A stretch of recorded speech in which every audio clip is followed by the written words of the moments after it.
आपने राहुल गांधी का कार्य देखा होगा। जब देश में रहते हैं, उत्तर प्रदेश में आएंगे तो हरियाणा को कोसेंगे, केरल में जाएंगे तो उत्तर प्रदेश को कोसेंगे, और जब नानी के घर इटली जाएंगे तो भारत को कोसते हैं। देश में संकट आता है तो इनको नानी याद आती है, तब भारत की 140 करोड़ जनता जनार्दन याद नहीं आती है। लेकिन कांग्रेस के समय में देश की सीमाएं सुरक्षित नहीं थी। कभी पाकिस्तान, कभी चीन भारत के अंदर घुसता था, भारत की जमीनों पर कब्जा करता था। लेकिन आज चीन और पाकिस्तान भारत के अंदर घुसने का दुस्साहस नहीं कर सकता। आज उसे मालूम है कि घुसेंगे तो पिटेंगे। इनका एजेंडा तो संकीर्ण एजेंडा है। इनका एजेंडा तो बांटो और राज करो का एजेंडा है। इनका एजेंडा बांटने वाला है। याद करिए, ये वही कांग्रेस है जिसने कश्मीर में धारा 370 लगाई थी। 370 के खिलाफ सबसे पहले आवाज उठाई थी भारतीय जनसंघ ने। डॉक्टर श्यामा प्रसाद मुखर्जी जी के नेतृत्व में नारा बुलंद हुआ था, एक देश में दो प्रधान, दो निशान और दो विधान नहीं चलेंगे, नहीं चलेंगे। और डॉक्टर श्यामा प्रसाद मुखर्जी के उस सपने को साकार किया है प्रधानमंत्री मोदी जी ने। कश्मीर में धारा 370 को हमेशा के लिए समाप्त करके आतंकवाद की ताबूत पर अंतिम कील ठोकने का काम किया है। आतंकवाद अब अपनी अंतिम श्वास ले रहा है। यह आतंकवाद और उग्रवाद को पनपाया किसने? ये कांग्रेस का डीएनए है जो आतंकवाद और नक्सलवाद को पनपाया है। लेकिन भारतीय जनता पार्टी उसका सफाया कर रही है, पूरी तरह सफाया कर रही है। बहनों और भाइयों, मैं आपसे यही कहने के लिए आया हूं, कांग्रेस धारा 370 नहीं हटाई क्योंकि उसे मुस्लिम वोट चाहिए था। कांग्रेस जाति, मत और पंथ के आधार पर, संप्रदाय के आधार पर देश को बांटने वाली पार्टी है। क्षेत्र और भाषा के आधार पर देश को बांटने वाली पार्टी है। आपने राहुल गांधी का कार्य देखा होगा। जब देश में रहते हैं, उत्तर प्रदेश में आएंगे तो हरियाणा को कोसेंगे, केरल में जाएंगे तो उत्तर प्रदेश को कोसेंगे, और जब नानी के घर इटली जाएंगे तो भारत को कोसते हैं। देश में संकट आता है तो इनको नानी याद आती है, तब भारत की 140 करोड़ जनता जनार्दन याद नहीं आती है। बहनों और भाइयों, एक और देश के खिलाफ इतना शत्रुता का भाव रखने वाली कांग्रेस है। परिवारवाद से जकड़ी हुई इन लोग है। आम आदमी पार्टी है जो जेल और बेल के चक्कर में ये भी पड़े हुए हैं, जिनका कोई ठिकाना नहीं है, जिनको केवल वादा खिलाफी करना ही जिनका एकमात्र पहचान बन चुकी है। और दूसरी तरफ प्रधानमंत्री मोदी जी के नेतृत्व में भारतीय जनता पार्टी है जो कहा सो किया। सुरक्षा और समृद्धि का बेहतर कार्य करके दिखाया है। श्री मनोहर लाल खट्टर जी हो या फिर श्री नायब सिंह सैनी, हरियाणा के विकास के लिए पूरी प्रतिबद्धता के साथ कार्य करते हुए इन लोगों ने हरियाणा को भारत के विकास का एक केंद्र बिंदु बनाने का कार्य किया है।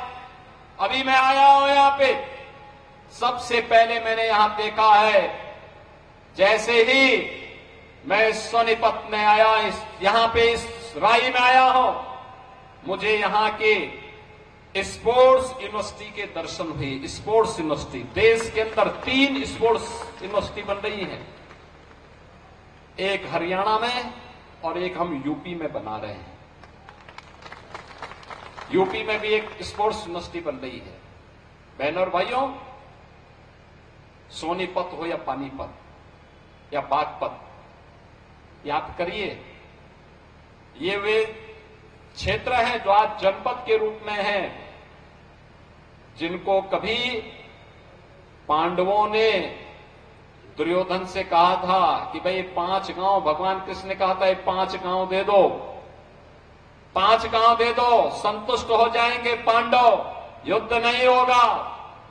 लेकिन दुर्बुद्ध दुर्योधन कहां मानने वाला था, महाभारत का युद्ध करवा दिया, और फिर उस परिणाम क्या होना था जो सबके सामने है।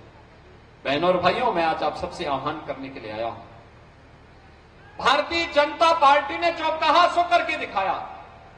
याद करिए, अभी कुछ दिन पहले यहां का एक नौजवान, भारत की सेना का जवान, भारत की सेना पर शहीद हुआ था।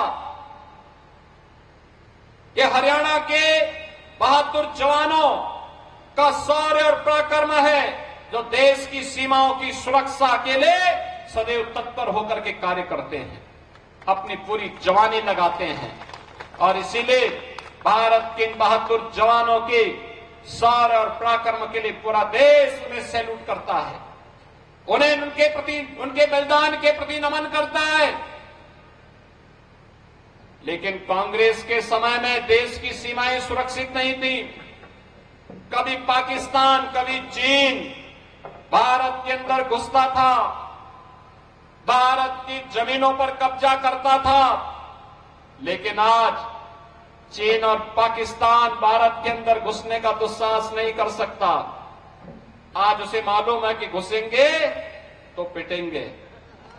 आज उसे मालूम है, आज तो अगर कहीं कोई हरकत, भारत विरोधी हरकत पाकिस्तान के अंदर है, सीमा पार कहीं होती है, भारत के बहादुर जवान जाकर के सर्जिकल स्ट्राइक के माध्यम से उनका काम तमाम करते हैं, और पाकिस्तान बाद में चिल्लाता रहता है कि साहब जान बचाओ, जान बकस दो बस्से का। ये नए भारत की नई तस्वीर है, जो अपने देश की सुरक्षा भी और भारत की संप्रभुता को भी सुरक्षा रखने के लिए एक जज्बा रखता है। और दूसरी तरफ बहनों और भाइयों, याद करिए, मैं आया, मैंने आपसे पहले आते ही कहा राम राम। अयोध्या में रामलला का भव्य मंदिर भी बन गया, 500 वर्षों का इंतजार समाप्त हो गया। आखिर 1947 में यह देश आजाद हुआ था, पंडित जवाहरलाल नेहरू देश के प्रधानमंत्री बने थे, उनका दायित्व तो था ना कि सबसे पहले अयोध्या में राम मंदिर बनाते। ये काम वो भी तो कर सकते थे, तब तो विवाद भी नहीं था इतना। लेकिन जब भारतीय जनता पार्टी की सरकार बनी, सारे विवाद समाप्त करवाए गए, और आज अयोध्या में भगवान राम का भव्य मंदिर का निर्माण भी हो गया है। भव्य मंदिर का निर्माण हो गया अयोध्या में। भगवान राम का भव्य मंदिर 500 वर्षों के बाद रामलला अयोध्या में विराजमान हो गए। अयोध्या में इंटरनेशनल एयरपोर्ट बन गया। इंटरनेशनल एयरपोर्ट का नाम महर्षि वाल्मीकि के नाम पर रखा गया। माता सबरी भोजनालय जो चल रहे हैं, माता सबरी के नाम पर चल रहे हैं, क्योंकि भगवान राम के लिए जब वे वनों में भटक रहे थे, तब माता सबरी ने अपने बेर उन्हें खिलाए थे, और इसीलिए उनके प्रति कृतज्ञता करने, ज्ञापित करने के लिए वहां की जो रसोई है, जहां वहां का भंडारा बनता है, वो माता सबरी के नाम पर है। बहनों और भाइयों, मैं आप सबसे कहने के लिए आया हूं, ये भारतीय जनता पार्टी है। आपने देखा होगा, ये डबल इंजन की सरकार हरियाणा में आने के बाद पिछले 10 वर्षों के अंदर हरियाणा में व्यापक परिवर्तन देखने को मिला है।